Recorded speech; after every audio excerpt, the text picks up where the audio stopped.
नमस्कार, स्वागत है आपका एबीपी न्यूज में। आपके साथ मैं हूं नेहा पंत। वक्त है बड़ी बहस का और आज बड़ी बहस में हम चर्चा इस सवाल पर कर रहे हैं कि बिहार चुनाव में किसका एग्जिट पोल जीतेगा। बिहार के अलग अलग एग्जिट पोल से नतीजों के संकेत ये मिलते हैं कि नतीजों के कोई संकेत नहीं मिलते। कोई लालू को जिता रहा है तो कोई मोदी को, और कोई कांटे की टक्कर बता रहा है। किसका एग्जिट पोल जीतेगा, हम इस पर बड़ी बहस करेंगे, लेकिन उससे पहले देखिए कि एग्जिट पोल के आंकड़ों में पेच क्या है।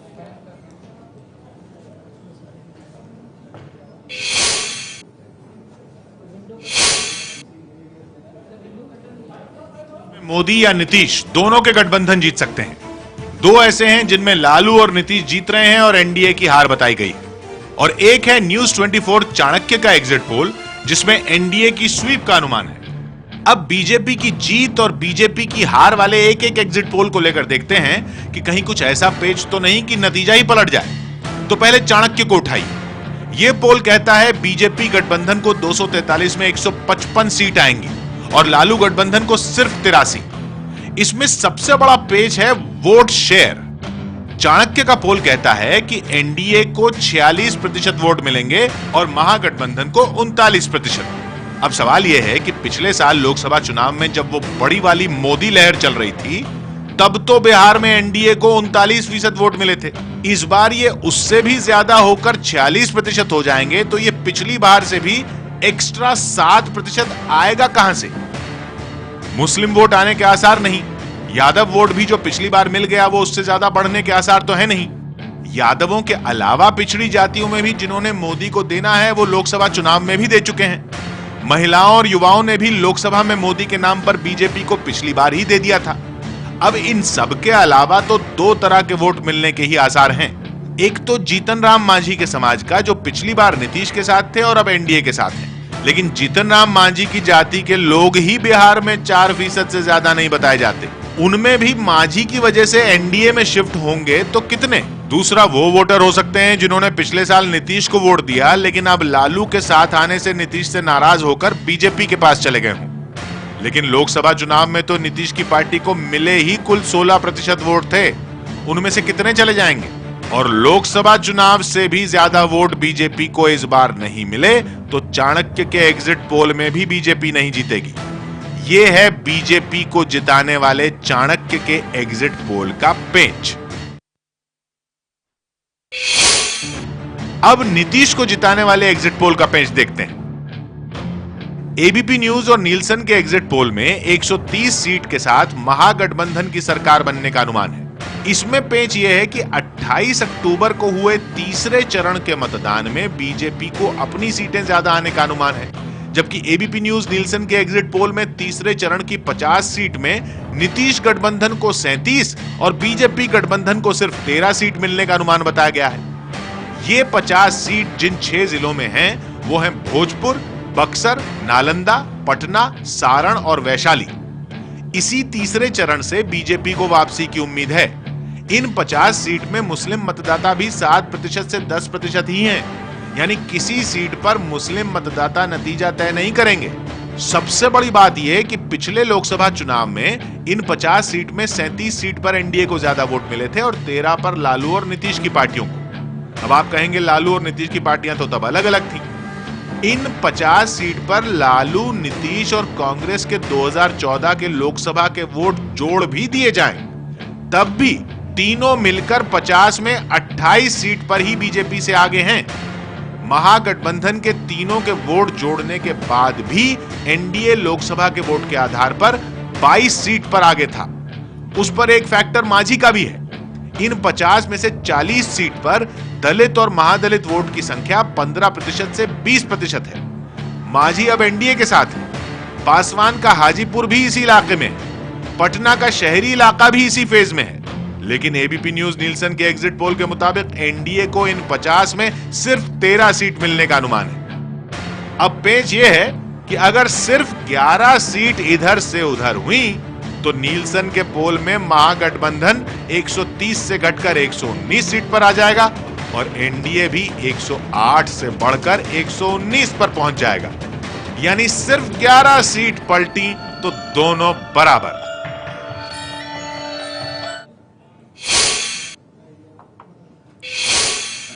किसका एग्जिट पोल सही होगा, जीतेगा बिहार चुनाव में? फिलहाल तो यही बड़ा सवाल बना हुआ है और हमारे साथ आज की इस चर्चा में खास मेहमान मौजूद हैं। जेडीयू से हरिवंश जी हमारे साथ जुड़ गए हैं, बीजेपी से प्रवक्ता और election expert GVL Narasimha Rao हमारे साथ हैं, यशवंत देशमुख जी इलेक्शन एनालिस्ट हमारे साथ हैं, नीलसन से उमेश झा साहब हैं, पत्रकार विनोद मेहता जी हमारे साथ हैं और इसके साथ ही मेरे सहयोगी विजय विद्रोही भी हमारे साथ मौजूद है। आप सबका स्वागत है। और आज का जो बड़ा सवाल है जिस पर हम नजर लगाए हुए हैं वो सवाल यही है कि बिहार चुनाव में किसका एग्जिट पोल जीतेगा। आज का ये बड़ा सवाल जिस पर हम चर्चा करेंगे और इससे जुड़े क्या पेच है उन्हें भी समझने की कोशिश करेंगे। सबसे पहले जीवीएल नरसिम्हा राव साहब, मैं आपसे जानना चाहूंगी, आप इलेक्शन एक्सपर्ट भी हैं, बीजेपी के नेता भी हैं, आपको क्या लगता है किसका एग्जिट पोल बाजी मारेगा बिहार में? देखिए, हर पार्टी का और हमारा अपना आंकलन भी है पार्टी का, तो पार्टी का आंकलन है हमें बहुत अच्छी बहुमत से चुनाव जीतेंगे। और आपकी पार्टी का आंकलन क्या, आप तो बता दीजिए। आपने मैं बता रहा हूँ, नहीं मैं आपको खुलकर बता रहा हूँ, पार्टी का जो इंटरनल जो असेसमेंट है, जो मुझे जानकारी में है, वो कम से कम 150 से ज्यादा सीट हम जीतेंगे। इस प्रकार की पार्टी का आंकलन है। पार्टी ग्राउंड लेवल फीडबैक हो या पार्टी के कुछ इंटरनल सर्वेस हो, उसके आधार पर पार्टी का ये एक्सपेक्टेशन है। और कई बार हम एक्चुअल रिजल्ट से कम अपने आप को भी आंकते हैं। लोकसभा चुनाव में हमारी पार्टी का जो आंकलन था, हमें पूरे देश भर में 250 सीट जीतेंगे बीजेपी के लिए अकेले, और हमें 282 सीट मिले हैं, अपेक्षा से भी ज्यादा मिले हैं। तो इसलिए हमारे अनुमान भी हमें लगता है जेन्युइन है, ऑब्जेक्टिव है, ग्राउंड लेवल सिचुएशन के आधार। आपने बहुत अहम बात की, आपने कहा हमारी पार्टी का जो अपना सर्वे है वो कह रहा है कि 150 से ज्यादा सीटें, और अगर हम चाणक्य को देखें, टुडेज चाणक्य, तो वो एक ऐसा एग्जिट पोल है जो आपको लैंडस्लाइड विक्ट्री दे रहा है। लेकिन वहां पर जो पेच जिस पर सबकी नजर है वो पेच ये है कि जब नरेंद्र मोदी की लहर थी लोकसभा के वक्त, उस समय 39% लोगों ने वोट किया था। ये वोट प्रतिशत बढ़कर अब 46 बताया जा रहा है चाणक्य में। तो वो ऐसा कौन सा वर्ग है जो 7% का इजाफा ला रहा है वोट प्रतिशत में? नेहा जी, एक वोट प्रतिशत की जब हम तुलना करते हैं, हमें वोट गैप देखनी चाहिए, क्योंकि कभी कभी अदर्स का जो वोट होता है ये मापने में कहीं ना कहीं कभी कम आंका जा सकता है, कभी ज्यादा भी आंका जा सकता है। हमें मुख्य रूप से ये देखना पड़ेगा कि बीजेपी और महागठबंधन, महास्वार्थ गठबंधन के बीच कितना फासला है। जो चाणक्य का सर्वे कह रहा है ये 7% फासला है। जो ग्राउंड लेवल जिस प्रकार के मोदी जी को लेकर उनके सभाएं में जिस प्रकार जनता उमड़ी है, जिस प्रकार पूरे राज्य में जिस प्रकार के कार्यकर्ताओं में जिस प्रकार के कॉन्फिडेंस है, मुझे लगता है 7% कोई बड़ी गैप नहीं है। हम इतना एक्सपेक्ट करते हैं। मैं और आगे डाइसेक्ट करूंगी, इस पे हम और डिटेल में बात करेंगे। लेकिन जो बात आपने कही, मेरे साथ जेडीयू से हरिवंश जी यहाँ पर मौजूद है। हरिवंश जी, जीवीएल नरसिम्हा राव साहब बहुत साफ कह रहे हैं कि 150 से ऊपर सीटें हमारा खुद का इंटरनल सर्वे कह रहा है, और चाणक्य एक ऐसा सर्वे है जो समीकरण पूरी तरह से पलट रहा है। 155 दिखा रहा है एनडीए को और आपको दहाई पर समेट रहा है 83। नेहा जी, मैं मिस्टर जीवीएल नरसिम्हा ने क्या कहा उस पर टिप्पणी करने के बजाय यह बताना चाहता हूं कि जो सोशल कॉम्बिनेशन महागठबंधन का है उसको अगर आप गौर करें तो आप पाएंगी कि 1992 में देश, उस वक्त बिहार संयुक्त था, 54 लोकसभा चुनाव में से 53 उन्होंने जीता था।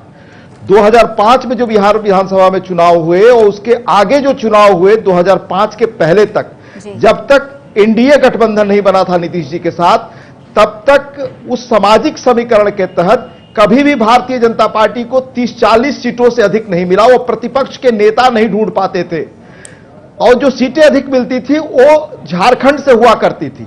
तो वो सामाजिक समीकरण पुनः इस बार बना है। नीतीश कुमार, लालू प्रसाद, कांग्रेस के आने से सामाजिक समीकरण वो बना, और उस पर नीतीश जी के काम की केमिस्ट्री है। तो हमारा तो यकीन है कि हमें बहुत जबरदस्त ढंग से बहुमत मिल रहा है। हमारे पास इतना बड़ा कोई संसाधन नहीं है दूसरे दलों की तरह कि हम उस पर बाकायदे बहुत सर्वे करा कर पाए, लेकिन काम करते हुए हमारे जो नेताओं ने आकलन किया विश्वास के साथ, वो है कि हम बहुत भारी बहुमत से जीतेंगे। यही दावा बीजेपी भी कर रही है मेथोडोलॉजी पर।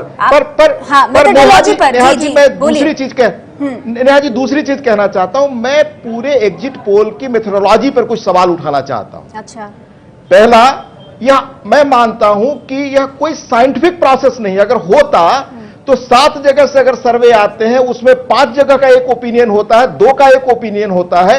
ये कोई केमिकल फॉर्मूला नहीं कि 2 + 2 4 होंगे। ये बिल्कुल कयास का, अनुमान का सिद्धांत मैं कहता हूं, एस्ट्रोलॉजी भी नहीं कह रहा। ठीक है, मैं नहीं कह रहा कि बेजान ठीक है, दारू वाला ठीक है, मैं समझ गई। आप कह रहे हैं कि इसका क्या साइंटिफिक बेसिस है, और आप लोग तब कह रहे हैं जब 2 सर्वेस महागठबंधन की सरकार बनती हुई दिखा रहे हैं। यशवंत देशमुख जी मेरे साथ है। यशवंत जी, बार बार ये कहा जा रहा है कि क्या तस्वीर बिल्कुल बदल सकती है, क्या कोई पार्टी स्वीप कर सकती है, या कहीं त्रिशंकु विधानसभा वाली स्थिति तो नहीं हो सकती। तो जो चाणक्य की बात है, अब मैं वो इसलिए उठा रही हूं क्योंकि जीवीएल नरसिम्हा राव साहब ने यहाँ पर कह दिया कि हमारा भी इंटरनल सर्वे 150 से ऊपर दिखा रहा है एनडीए को। जब लहर थी नरेंद्र मोदी की, तब तमाम तबकों ने वोट किया और बम्पर सीटें बिहार में आई। अब ऐसा क्या हो रहा है कि 7% का उस लहर से भी ऊपर इजाफा हो रहा है? नहीं, देखिए 7% का इजाफा कहाँ से हो रहा है ये तो मैं नहीं कह सकता। मतलब हमारे सर्वे में नहीं हो रहा है उतना बड़ा इजाफा।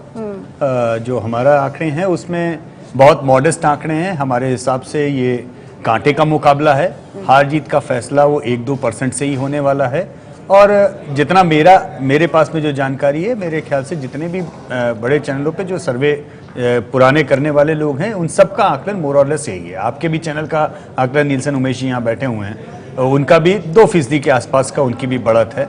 आप सिसरो की बात करें, उन्होंने 1% की बढ़त बीजेपी को दी है। यानी आप जितने भी बड़े इस तरह के कंजर्वेटिव एस्टिमेट्स हैं उसमें आप पाएंगे कि 40 से 43% के बीच में दोनों ही ये गठबंधन जो है आपस में घूम रहे हैं। लेकिन यशवंत जी, अगर सीटों के मामले में इसको देखा जाए तो अगर हम आपके जो पोल है नेहा, उसकी बात करें तो वो साफ एक बात फर्क बता है। दूं। जबकि नीलसन में हम देख रहे हैं कि महागठबंधन की सरकार बनती दिखाई दे रही और है। इसी में एक सवाल है नेहा, जसवंत जी कि आपको लगता है कि जो ये वोट परसेंटेज का जब मार्जिन इतना कम हो तो उसको सीटों के रूप में कैलकुलेट मैं करना बिल्कुल साफ आप कह लोगों के लिए रहा बड़ा हूं। मुश्किल होता हो?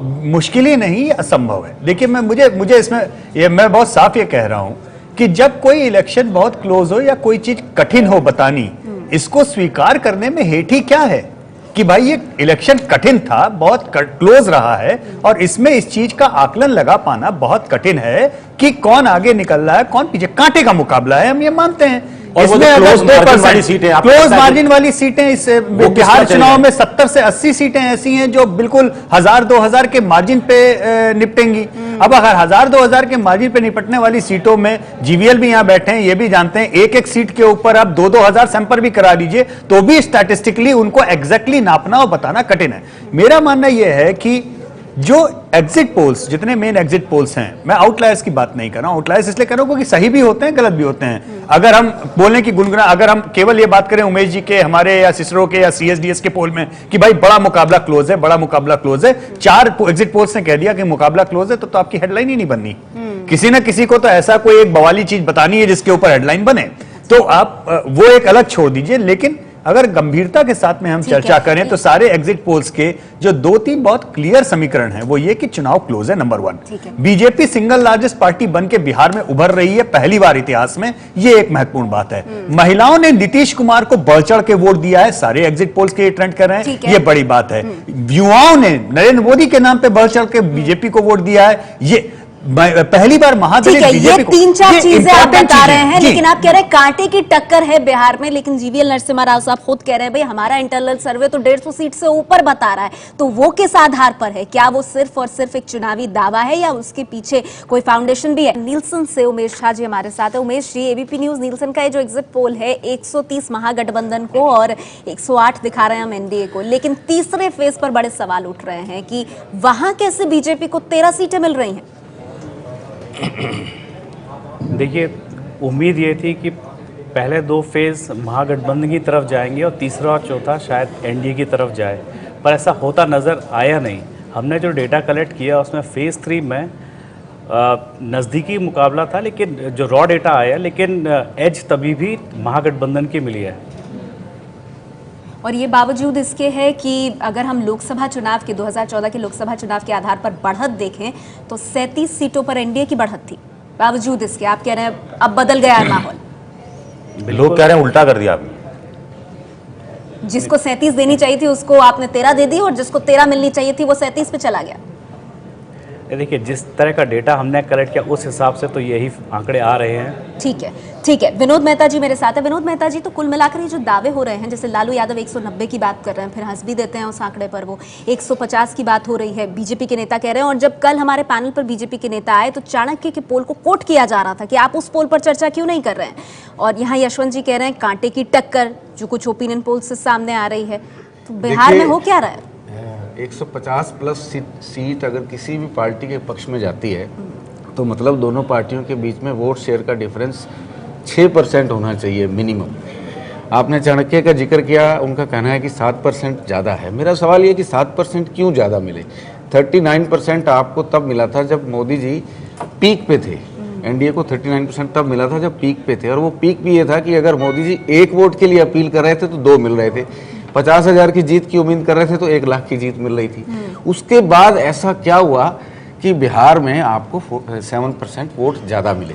उसका एक ही रीजन हो सकता है कि लोग पहले सिटिंग गवर्नमेंट को रिजेक्ट करें, नीतीश को रिजेक्ट करें, तब तो बीजेपी के लिए चांसेस थे कि वो 7%, 2%, 8% रिजेक्ट हो, उनको ज्यादा मिले। हमारी इनपुट्स के मुताबिक बतौर चीफ मिनिस्टर बिहार की जनता नीतीश कुमार को रिजेक्ट करने के लिए तैयार नहीं थी। 7% वोट प्रतिशत का इजाफा कैसे? आपको बता दें, एबीपी न्यूज ने ट्विटर पर पोल कराया है और जिसके मुताबिक बिहार में बीजेपी जीत रही है। जी हाँ, ट्विटर पोल का ये जो नतीजा है, ये आप अपनी स्क्रीन पर देख रहे हैं। एनडीए 68% और महागठबंधन सिर्फ 32% पर आकर रुक रहा है। ये है ट्विटर का पोल। इस पर आगे बढ़ो उससे पहले विजय, आपकी मैं एक टिप्पणी चाहूंगी। ये देखिए, ट्विटर की भी एक दुनिया है जहां पर एनडीए जीत रही है बिहार में।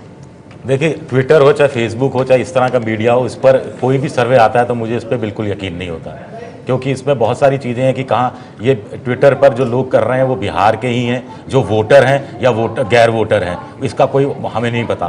दूसरा ये कि इस तरह की जो चीज़ें हैं, ट्वीट करना, ये गाँव गुरबों में कितना है ये बिल्कुल तय नहीं है, शहरी इलाकों तक रहते हैं। ठीक है, लेकिन अगर जो एग्जिट पोल्स हैं हम उन पर वापस आएं तो जीवीएल नरसिम्हा राव साहब, जो सवाल यहाँ पर विनोद मेहता ने उठाया, मैं उस पर आपका जवाब चाहूंगी और तर्कों के साथ, क्योंकि मेरा शुरुआत में आपसे यही सवाल था कि अगर आपका अपना पोल आपको 150 से ज्यादा सीटें दिखा रहा है तो उसके पीछे कोई आधार तो होगा, कोई तो वो वर्ग होगा जिसने लोकसभा चुनाव में लहर के दौरान मोदी को वोट नहीं दिया और अब दे रहे हैं। बिल्कुल नेहा जी, जो प्रधानमंत्री जी की रैलीज यदि आपने देखा होगा, जिस संख्या में लोग अभी उनके विधानसभा चुनाव में जिस संख्या में लोग उनको सुनने के लिए आ रहे थे, एक्चुअली कई सभाएं में प्रधानमंत्री जी ने एक्चुअली जनता से थोड़ा अपनी नाराजगी प्रकट की। कहा कि जब मेरा चुनाव हो रहा था आप इतनी संख्या में नहीं आए, आज अभी विधानसभा के चुनाव में ज्यादा जुट रहे हैं जनता,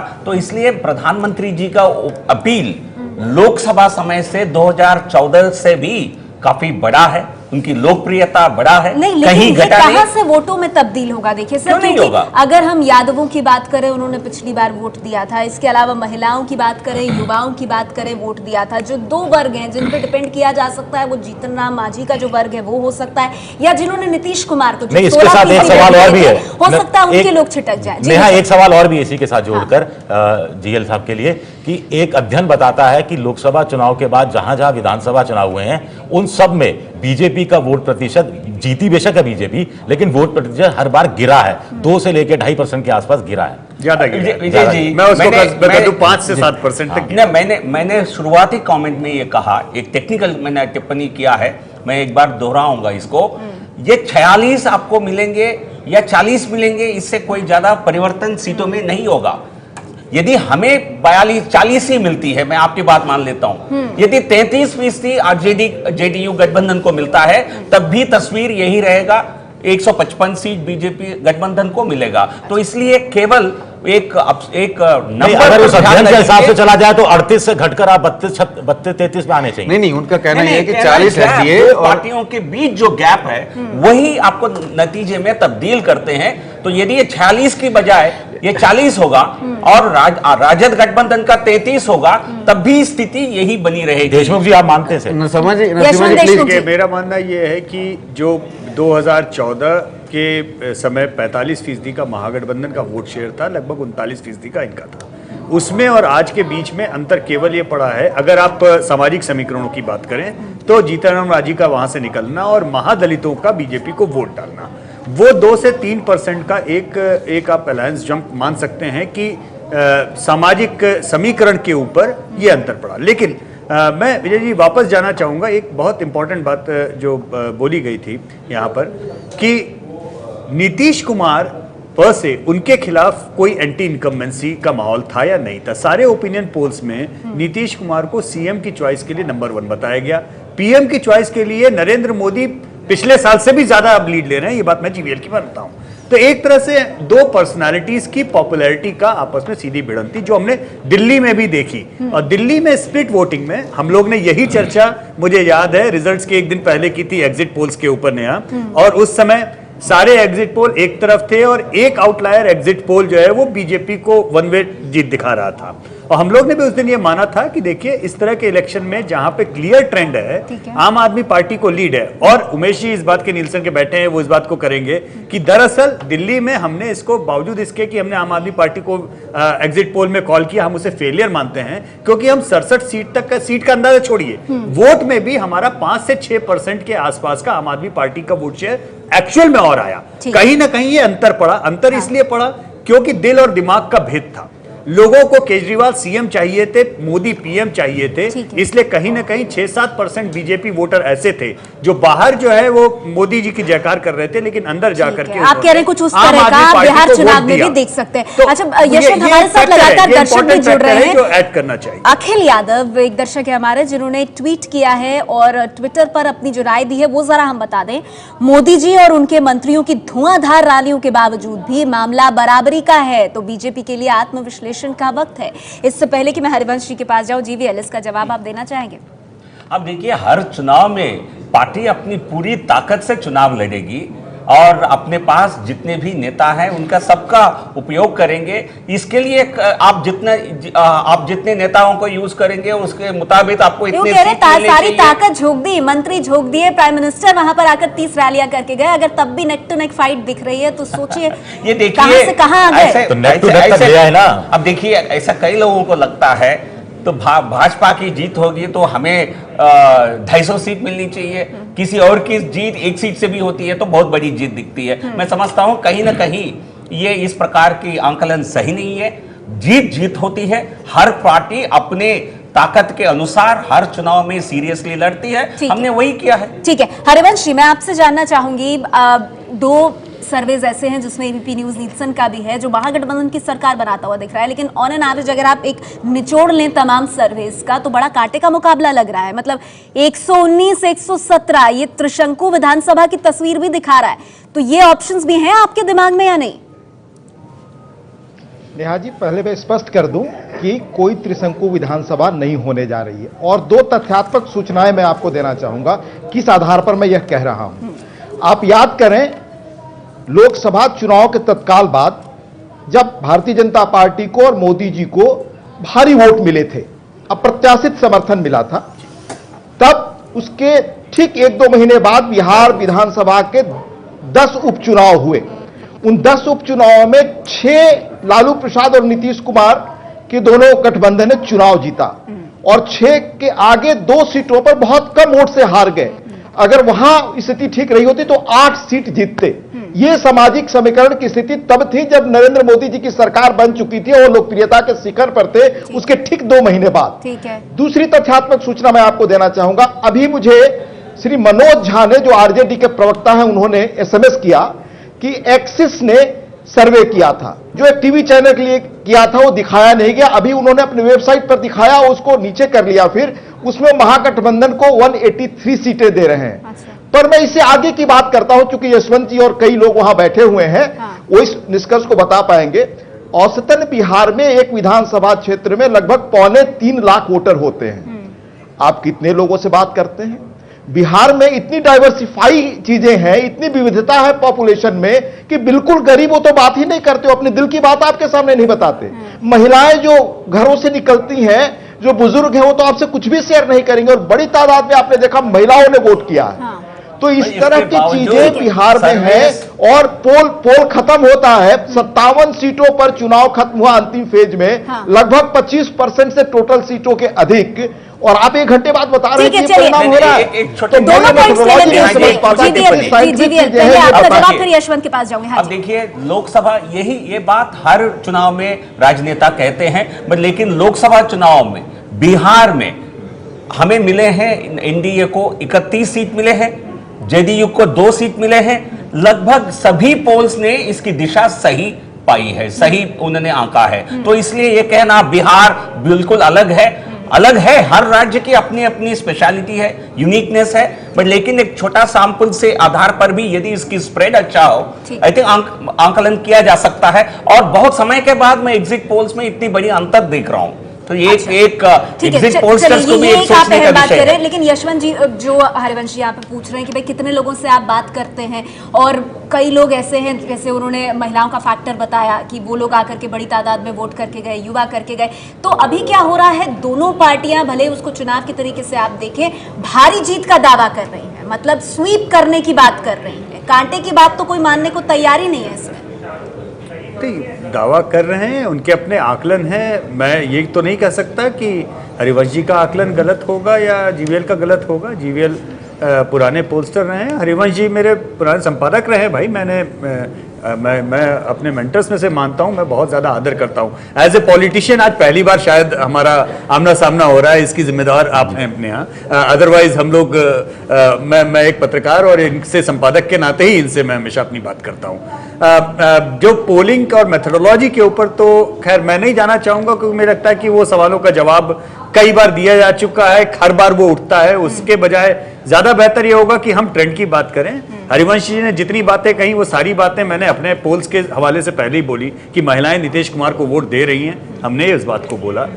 युवा उधर जा रहे हैं, हमने इस बात को बोला। गठबंधन को एक एज है, ये भी हम इस बात को कह रहे हैं। और ये इलेक्शन कांटे का है।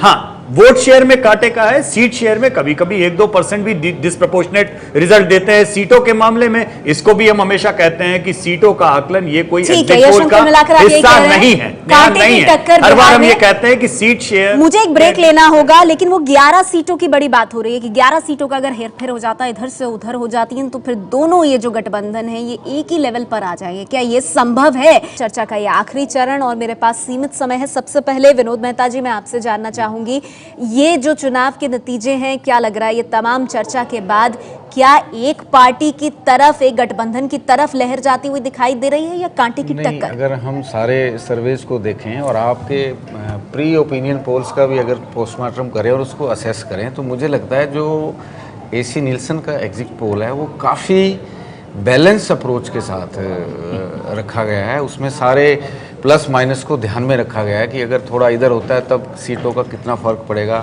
इधर होता है तो क्या फर्क पड़ेगा। ठीक है।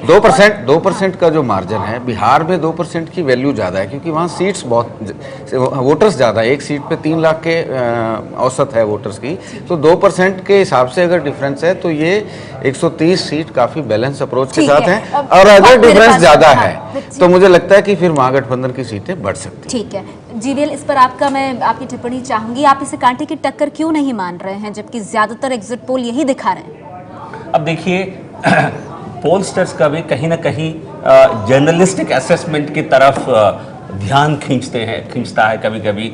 मतलब कांटे की टक्कर दिखाने से थोड़ा सुरक्षित महसूस करते हैं, बट लेकिन मैं समझता हूँ जनरली सैंपल सर्वेज में किसी भी इलेक्शन में इतना नज़दीक होना काफ़ी कम चांसेस हैं। और मैं समझता हूँ जीत होगी हमारी, और बड़ी जीत होगी। चलिए, वक्त मेरे पास इतना ही है। बहुत बहुत शुक्रिया आप सभी मेहमानों का। बिहार का ये चुनाव, और ये किसी रोचक नॉवल से कम नहीं है। आखिरी पैरा तक थ्रिल जो है वो इसका बना हुआ है। एग्जिट पोल्स को लेकर भी उतना ही रोमांच कि आखिर किसका एग्जिट पोल सही साबित होगा, बिहार में किसकी बनेगी सरकार। 8 नवंबर को नतीजे सामने आएंगे। बहुत बहुत शुक्रिया आप सभी मेहमानों का हमारे साथ आज की इस चर्चा में जुड़ने के लिए।